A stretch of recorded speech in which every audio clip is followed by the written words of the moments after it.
Well, good morning, everybody. Thank you very much for having me here. I think what I'd like to do is start by having Alyssa stand. Just kidding.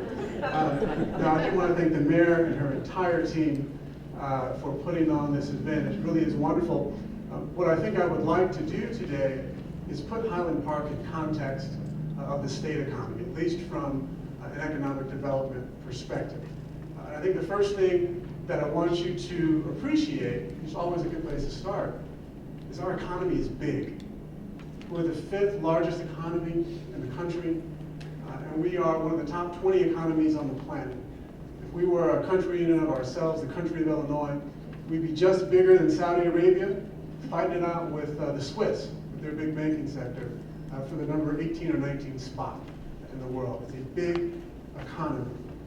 And we try to figure out how we got that way. If you kind of peel back the onion, what you see is that from the very beginning, one of our advantages has been our location at the center of the country.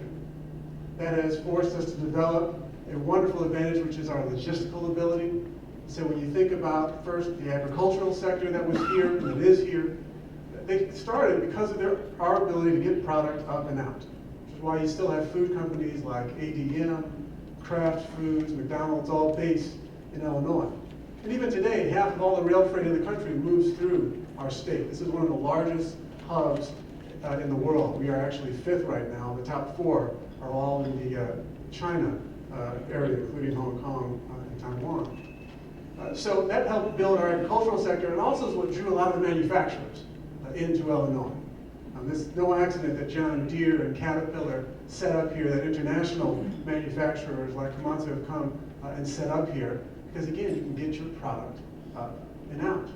And so that advantage continues to stay with us today. The second one has actually been our people. We have one of the most educated workforces actually in the country, particularly among large states. And that really happened as products were moving in and out of Illinois. Over time, people began to move in and out of Illinois. We have 200 R&D institutions here, and that's helped add to the quality of our workforce. And frankly, it's led to a lot of great innovations that we have here in Illinois. A lot of folks don't know the first cell phone, I should say, invented in Illinois. The first remote control was invented in Illinois. The first ultrasound was invented in Illinois. The first web browser was invented in Illinois. The first Twinkie invented right here. It's an innovation of sorts with us all. But there's actually a long line of innovations that have come out of our state, and that really comes from the quality of the people that we have here in our state. And that continues to be a competitive advantage for us, and has helped our economy to weather some of these rough waters. But let's be clear, it has been rough.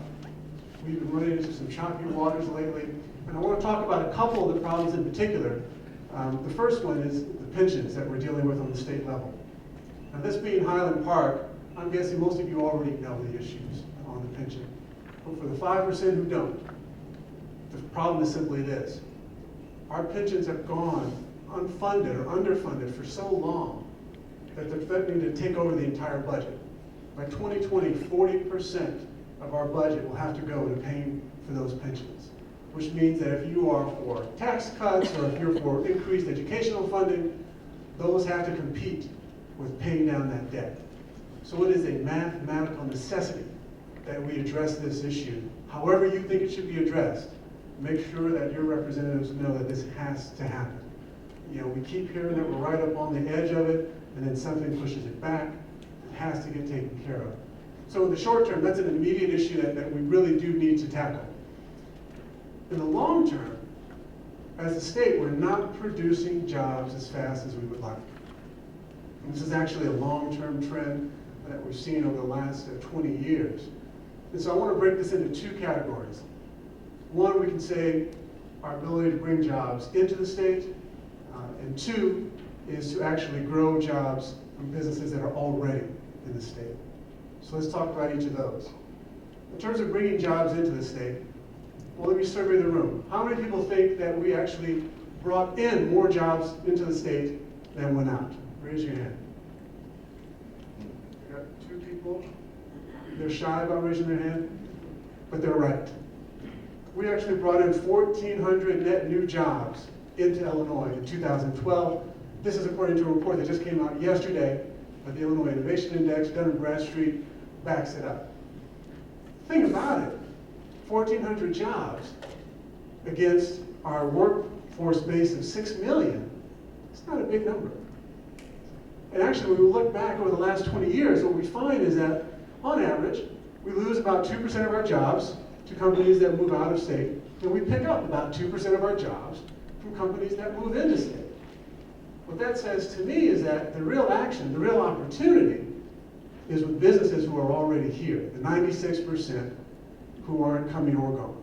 But they are here, and they're either growing and hiring more people, or they're going out of business or laying off people. That's where the real opportunity is. And so when you sort of peel back that onion and try to figure out what's going on there, what you see is that a big driver, because this issue has been with us for, again, 20 years, through Republican and Democratic administrations, by the way, the biggest driver appears to be our industry mix. We have a lot of mature sectors, some of those ag and manufacturing businesses that I talked to you about earlier.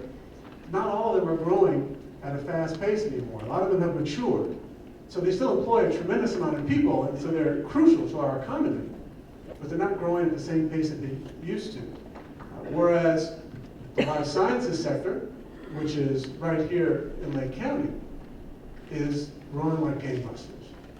9.6% of the nation's life sciences sector is based right here in Illinois. And that is a huge advantage for us, whether you're in it or whether you are supplying it or serving the folks who work in it. That is a huge advantage for Lake County and for the state. There's another group I want to key in on, and that is small business. A lot of folks have already heard, politicians will say it all the time, 2/3 of our jobs have come from small businesses. But what we've seen since the Great Recession is that it's actually corporations that are doing the majority of the hiring. Small business hiring has been on its back. And it's no surprise then when you see that the jobless numbers and employment numbers, that a lot of that is coming because small businesses haven't been able to get what they need to start growing again since the Great Recession. So I want to talk to you just about a few of the programs that we've got that can help those small businesses. And then I'll hand the mic back. So 3 programs. First one, Small Business Development Centers.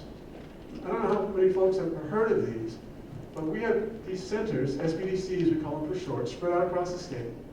They provide free business consulting. So if you're just starting out, they can help you with your business plan, they can help you with your accounting, your marketing, all the basic functions of a business. But we have one based at the College of Lake County in Gurnee. There are others to the south and west. But the point is, it's a free service. So maybe you haven't really looked at your business plan in a while. Maybe you just want another set of eyes. These folks can do it and do it confidentially, and it won't cost small businesses a cent. So I encourage you to look up these resources and see if this is something that might be of use to you.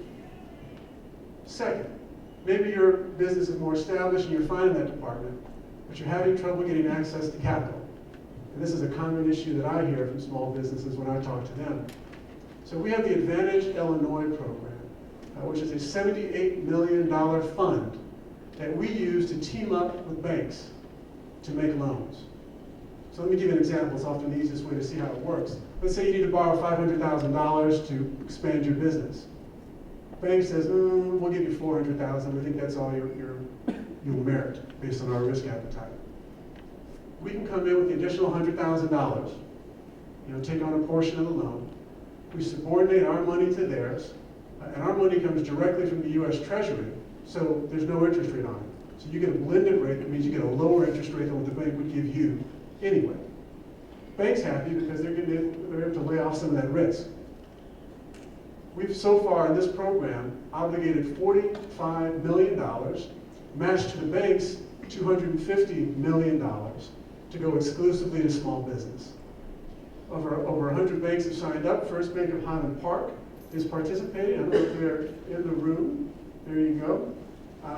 This has been a very competitive program. We know it's working because banks are starting to call us because they're losing business to banks who are working with us because they're able to take advantage of the program. So I would encourage you, you're in the room, to talk to First Bank of Highland Park if this is a program that's interesting for you. There's a little commercial for you. To see if this makes sense, or if you're with another bank, to talk to them about the program. And we'll be happy to go and tell them how it works and see if they're interested as well. Third and finally, export. You know, we were in Europe, we would grow up, our businesses would grow up saying, of course you're going to export. Everybody exports. But in America, we seem to be blessed and cursed with this huge domestic market. And so a lot of folks don't think about selling their products overseas. Now, for the Boeings of the world, this really isn't an issue. But for small and mid-sized businesses, there's a real opportunity here. The international language of business is English. The American brand is still very strong. So if you have a product, and remember, 93% of our customers are outside of our borders here, you should be exporting. We can help. We have a program called STEP, where we will subsidize the cost of you taking a trip overseas to meet new customers or to join us on our trade missions. We do about 30 trade missions a year. We always bring small businesses with us, and we can help. We won't pay for everything, mind you, but we can cover some of your costs because we know it's harder for small businesses to put those forward. This program has seen a 400% return for the money that we put in on it. I've gone on a couple of these trade missions. They always make money, the businesses that we take with us, because they know who their customers are and they're interested. And we can help you with the regulatory piece as well. There's a lot of infrastructure designed to make it easier for you to export. So I want you all to keep those three programs in mind. I think they can make a big difference for your businesses. And I want to close with this thought. A lot of people, and we saw it here, have this notion that things are going to hell in a handbasket in Illinois. Despite the fact that we were 5th in the country last year for corporate expansions. I was talking to a site selection consultant recently. These are the folks who are paid to help a business figure out where to locate. He said, most states would give their right arm to have what you have in Illinois. I would argue, and I go all across the state, that many towns in this state would give their right arm to have what you have here in Highland Park. The quality of your people, of your leadership, the resources that you have. A lot of it comes down to telling your story, coordinating with your neighbors to the north, south, and west, and really focusing in on your competitive advantages. I really think the sky's the limit as long as you all keep coordinated and focused on those issues. So I want to thank you again for having me here today. I hope you have a wonderful day. I unfortunately have to run out, but I always, always, always love coming back to Highland Park. So thank you again.